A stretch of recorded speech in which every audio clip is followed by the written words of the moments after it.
ఒక తెలంగాణ ఉద్యమకారురాలు డిఎస్పీగా ఉండి తెలంగాణ రాష్ట్ర సాధన కోసం డిఎస్పీ పదవికి డిఎస్పీ ఉద్యోగానికి రాజీనామా చేసింది.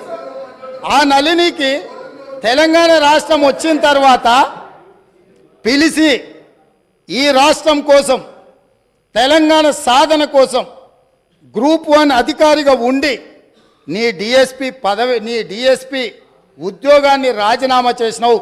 ఈ తెలంగాణ రాష్ట్రంలో సగౌరవంగా నీ ఉద్యోగాన్ని నీకు ఇస్తున్నాం, మళ్ళీ తిరిగి ఉద్యోగాన్ని చేపట్టమని ఈ ప్రభుత్వం మాట్లాడిందా అధ్యక్ష? కానీ ఒక తెలంగాణ రాష్ట్ర సాధన కోసం త్యాగం చేసిన నళినికి మాత్రం ఎలాంటి న్యాయం జరగలేదు. నిజామాబాదు ప్రజలు ఎంపీగా ఓడగొడితే ఎంబడే శాసన మండలి పదవి ఇచ్చి మాత్రం తన కుటుంబాన్ని కాపాడుకున్న ప్రభుత్వం పార్టీ ఈ పార్టీ అధ్యక్ష. వీళ్ళు ఈరోజు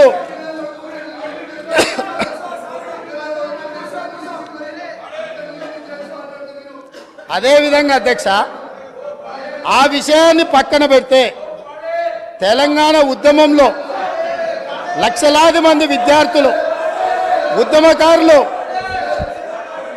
తెలంగాణ ఉద్యమంలో కేసులు కట్టుకుంటే వాళ్ళ మీద నమోదైన కేసులు ఇప్పటి వరకు 10 సంవత్సరాలైనా ఆ తెలంగాణ ఉద్యమకారుల మీద నమోదైన కేసులను తొలగించాలన్న ఆలోచన ఎప్పుడైనా చేసిండ్రా?